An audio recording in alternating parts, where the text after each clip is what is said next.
let's jump right into it. I don't want to waste too much time. All right, because we do have some things to tend to, but I want to talk about this, right? Because I did go back and I did watch the fight today, and when I was watching the live, I think I was trying to give Marlon Tapales as many rounds as I could, just because he's the underdog, and Inoue set such a high standard for himself that I even think sometimes when you watch his fights, you're looking at what the opponent does, and sometimes you may look to give him the opponent rounds just for having a moment or two. Because I went back and I watched that fight today, and I tell you, it was frustrating to watch. It was actually a frustrating fight to go back and watch, because I actually went back and I gave Marlon one round. Holy crap! I thought Marlon won the 5th round. All right, and I took notes, so I wanted to kind of go through my notes with you guys from what I got from rewatching the fight, and kind of just dissect what happened. Right, so I'm gonna read my notes off to you guys. I think we're on screen share. Are we on screen share? We are on screen share. Good. So look, these are my notes, my round by round notes that I wanted to kind of go through with you guys and kind of talk about. So the fight started off right. Naoya Inoue was very patient in the first 2 rounds, and he was outlanding Marlon like it wasn't anything like he wasn't landing like anything like crazy explosive, but he was scoring a lot of scoring punches.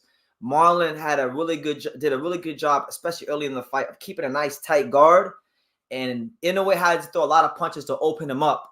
And because of that, I think because of Marlon's tight guard, I think this allowed Marlon to kind of settle into the fight, but it didn't allow Inoue to get into his normal rhythm. It took Inoue a bit more time to get into like his normal rhythm that we're accustomed to. He had to be very, very patient, and patient as far as like changing the guards, the position of his hands, the types of jabs he was throwing. All right. Then we go to the 3rd round. I thought Inoue won the first 2 rounds. We go to the 3rd round. Inoue barely won the 3rd round, but when Marlon the one time in the round, Marlon kind of cut the ring off on him and put him in the corner. I thought Inoue kind of freaked out a bit, and he started doing these Roy Jones Jr. like feints to get out the corner. And I did see a little bit of like uncomfortable, uncomfortable demeanor to Inoue briefly, just very briefly in that 3rd round when he was fighting off that back foot. Marlon was able in that round to box and turn him in spots. So sometimes Inoue would throw a straight right hand, and Marlon would roll or slip past it, and he would turn him and hold his ground in the center of the ring. The problem is Marlon did that, but Marlon just wouldn't throw enough. So like a lot of times in these rounds, he's doing good things, but his lack of volume was costing him a lot of these rounds. And that's the one thing Inoue did really good. Inoue would keep that jab in his face constantly, dig to the body with the right hand. And then you go to round 4, which another round where I got pissed off watching Marlon, because Marlon's defense was real leaky in this round.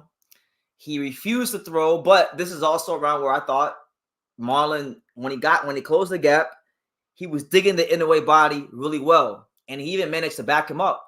But the Inoue volume jab constantly in Marlon's face, and the combination punching it led to eventually the first knockdown of the fight. And one observation I made about Inoue is even when he was losing the exchanges in that 4th round at times, if he lost a moment of the exchange, okay, cool. He immediately does what he can to get the fight back to the center of the ring where he feels the most comfortable. Right. So that showed a lot, I think, of ring IQ and ring awareness from the monster, right? So then you go to round 5. Now, round 5, this is actually the only round I gave Marlon, was round 5. Right. This is the round where Marlon sat in the pocket. That was that round where he threw that big uppercut that hit Inoue.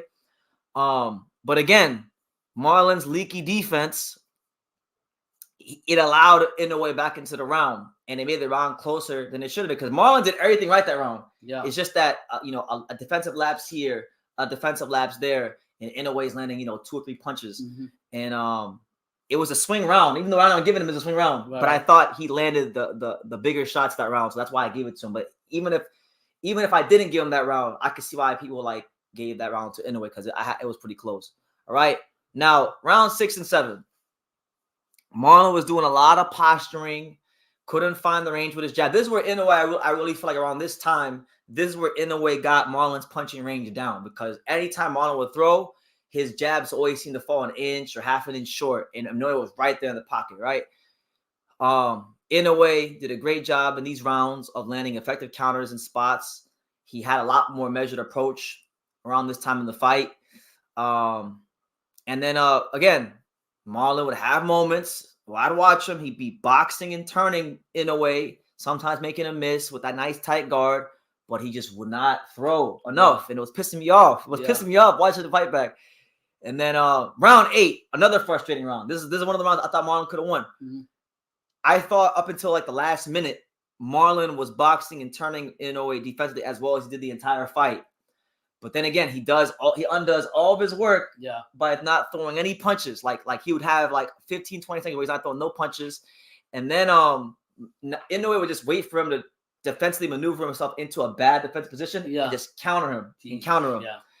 And he was getting hit with the biggest shots of the round. So I thought I gave Inoue round 8. And then to end the fight, this is when Marlon also put his foot in his ass. Round 9 and 10. This is the round where Marlon starts throwing the left hand. And when he's throwing the left hand, he's literally throwing himself into a square position. He's literally throwing himself from the southpaw stance right into a square position. And he's not even realizing it. And Inoue didn't make any crazy adjustment like in round 9 and 9, 10. All he did literally was just shorten his right hand. Right. So Marlon kept throwing this black-ass straight left hand the whole 9 and 10th round. And then eventually Inoue actually wound up catching Marlon. And it wasn't even with a full right hand, but it did enough to – because his legs, I think Marlon's legs from just the body shots earlier in the fight and just the mental pressure that Inoue put on him, they were starting to give out. And then Inoue hits Marlon with that straight right hand, and Marlon couldn't go no more. Yeah. He beat the fight out of Marlon. It was death by 1,000 blows. So when I was watching the live, I mean, I didn't think like Marlon was winning the fight because some of the – and I got to say this, right? And I'm going to let you talk. I know I'm running my mouth a lot right now. You're doing good. Tell him. You're the expert. I know I'm running my mouth a lot, but like I know when I was watching the live, when I was watching the live, you know, I didn't think Marlon was winning the fight. Some people were like, oh, how are you saying Marlon is winning the fight? I didn't think Marlon was winning the fight. I thought Marlon won at least. When I watched the fight, I thought Marlon won 3 rounds. Okay. When I watched it back, he won 1 round. And the 2 rounds, and there were 2 rounds where had he done some things a little bit better, he probably could have won those rounds. So I don't think 3 rounds was too crazy. But that's if you're being like really, really generous. I was being very generous to Marlon because that's the thing. And this happens with the great fighters like the Mayweathers, the Roman Gonzalez's, the Pacquiaos, the Terrence Crawfords, and obviously the Inoues. When guys reach a certain level of greatness, you know, sometimes they can be a victim of their own success to where like you start watching to see if their opponent's having any moments of success. And if their opponents have any sort of success, if their opponents have any sort of like, if they're just doing good things in the ring, you might be inclined to give them some rounds. So I'm not gonna lie to you, I was doing that a little bit for Marlon. So when I watched it back today with no emotions, with no, you know, Inoue fanboys in my comment section trying to influence my opinion, the conclusion I came to was that Marlon did some good work. Marlon is a very good fighter. He was very tough. I think I give Marlon a lot of credit because with the way the fight was going for him, he could have packed it in and tried to survive. He didn't fight in a minute to try to survive. So even in a loss, I think even in a loss where the fight wasn't exactly close, I think Marlon's stock should go up. But didn't good account himself. Gave a good account of himself. I just wish that like Marlon wasn't such a straight line fighter. Because that's the thing with Inoue, is if you're a straight line fighter like a Marlon was in this fight, or like, you know, Paul Butler or something like that, then you're not going to really have much of a chance because Inoue's got such a sharp, he's got some of the sharpest straight punches in the business. So you're going to have to beat Inoue, you're going to have to be a fighter who, you know, I think has some size on him and also can give him some angles. And Marlon just didn't have enough of that in this fight, and it showed. So in watching it again, I will hold myself. I do think Marlon did some good things, but Inoue won most of the rounds. But there were some things I see that could trouble Inoue when he moves up. But as far as this weight class, 122, I don't see him losing to nobody. I mean, they're talking about him fighting Merjan, Sam Goodman, these kind of guys. I don't see where those guys have much of a chance, to be telling you the truth. So that's my assessment. I just watched the fight. I just rewatched the fight like literally like 2 hours ago. So wow. That's my honest assessment. Now that my emotions have been put in check, you know, I made sure I watched it with the sound off because I didn't want, you know, ESPN and their biased commentary that wasn't giving Marlon Tapales any credit for some of the work he was doing. I didn't want them to skew my. So I had that shit on mute, and I just watched very intently what both guys are doing. And Marlon did some good things in spots, but ultimately Naoya Inoue boxing IQ was on display this fight. Yeah, and I will say, to go along with that, I think I'm going to say what BTC. A lot of you subscribers actually called it out. Sometimes when you're watching it live, you just see what you see with your eyes at that moment, and you seem to think that that's a punch of the camera shows that was a better punch from the opponent or whatever, and you felt that. I felt that Tapales did more than what I thought he did, but as you can see, what I like when Brendan does his reviews, he actually literally focuses on it, and he gave a good assumption. So a lot of you guys weren't wrong what you were saying, but at that point in time when you were asking us in the live, I thought that Tapales did more than that, but eventually he didn't. And we got to give credit. I would say champions got to figure it out, and eventually I still felt that Inoue was getting frustrated early in the fight, or he looked frustrated. We'll touch on that later on. Okay, I mean, I think too, like I told you, because Marlon was doing some good things in their boxing and turning Inoue.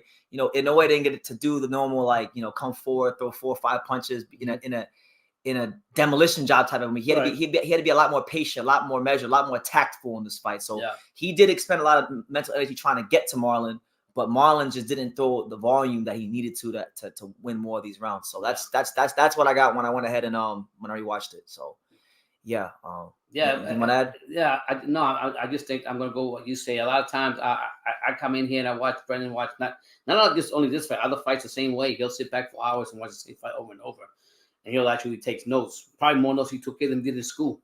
To tell you the truth. True. That's true. Because in school I wasn't taking none of those notes. But when it comes to this fighting boxing, that man's taking the angles, everything. So it's an honest opinion, and shout out to that Inoue.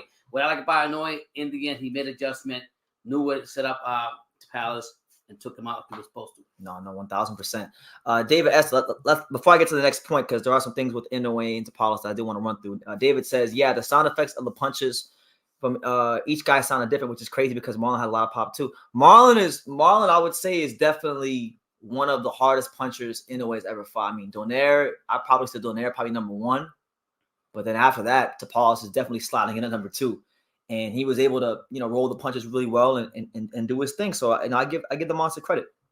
And the monster came out. I mean, it was. I don't know if he was just giving him props just because he was on TV or whatever, or the Japanese culture. But he came out, and when he came out and said that was one of his hardest fights, I don't think he would just come out and just say that. Yeah, so he said it himself. Larry Listen says Abdul Wahid is my power number 1. You ain't know that. You mean Javante Davis? Yeah. Shout out to him. Round 8 is Tapales' best round. It's one of the 2 rounds you can actually give him. Round 8 and round 5. Round 5 I thought was a better round because he landed his best shots to me in round 5. That was the uppercut, the hook, all those things. So yeah. Inoue is number 2 for me. I can't give him number 1 for fighting nobodies. Okay, let's not even acknowledge that's foolishness. If you're one of those people that says Naoya Inoue fought nobodies, I'm just gonna glance at your comment and not even give you any of the time of day, because what you're telling me is you don't know much about boxing. That's the truth. Inoue dropped him in the second round. Tapales overextended. Yeah. There's a ringside view of the fight where you can see a better view of a lot of the punches Inoue landed. Yeah, I have to check that one out. I just rewatched the best version I could find of the broadcast and watched without the sound. Tapales did way better than Fulton though. I mean, they both won about the same amount of rounds, but in terms of the way he fought the fight, I think yes. He fought the fight in a more exciting fashion. So I can see what you're saying, but they both got their ass whooped. I mean, I don't know. They both got their ass whooped. It was the same outcome either way. Same outcome. Props to Marlon. He went out on his shield. And that's the thing. That's why Marlon will get more credit than Fulton, because Fulton, he didn't really try to do that. He once he got hit by a certain amount of punches, that was it. And he got absolutely styled on. Like, it was taunting him. He was doing he was treating him like he was Paul Butler at times. So yeah, that's where the respect factor comes in. Yeah, you see, like I said, the thing about Tapales, and for me, like I see it throughout the fight. I don't know if the subscribers seen it. For me, I kind of thought that Inoue was having a difficult time to figure Tapales out in early rounds, whether he was winning rounds or not. He had to put the recipe together to get that food going and get it done right, and he definitely did. Yeah, shout out to Dundada. He says Inoue made a great adjustment to double up the right hand when Tapales started the shoulder roll. Yeah, Tapales started, he started doing the little shoulder roll and in a way doubled up the right hand, and then he even started disguising the right hand and changing the angle in which he was throwing it. And he made that a lot less predictable as the fight went on, and that's why this fight, in a sense, was kind of like death by 1,000 blows. Now, for me personally, like being a guy who's followed Inoue since most of his career, like it was a cool fight. I could appreciate the way he went about breaking down Marlon Tapales. It was cool. But I like them fights with Naoya Inoue. He's knocking people out. So it's not my favorite performance by him, but it was a very good performance. I think if you can push him back, if you can push Inoue back, you can see he has trouble coming. Like if you're pushing him back, like Tapales was trying to do, and not letting him allow him to come forward, I think it caused a little problem for Inoue, in my own opinion. Neri had the fight of the year with Asaf Onishi, and he's always entertaining fights. Not sure if his defense can hold up against Inoue, as he tends to get hit a lot, but he's tough as nails. Yeah, he is tough as nails, and I'm looking very forward to seeing how that's gonna go. But listen, man, we got an action-packed show for you guys today. A lot of stuff to talk about, right? So let's talk about it. Let's talk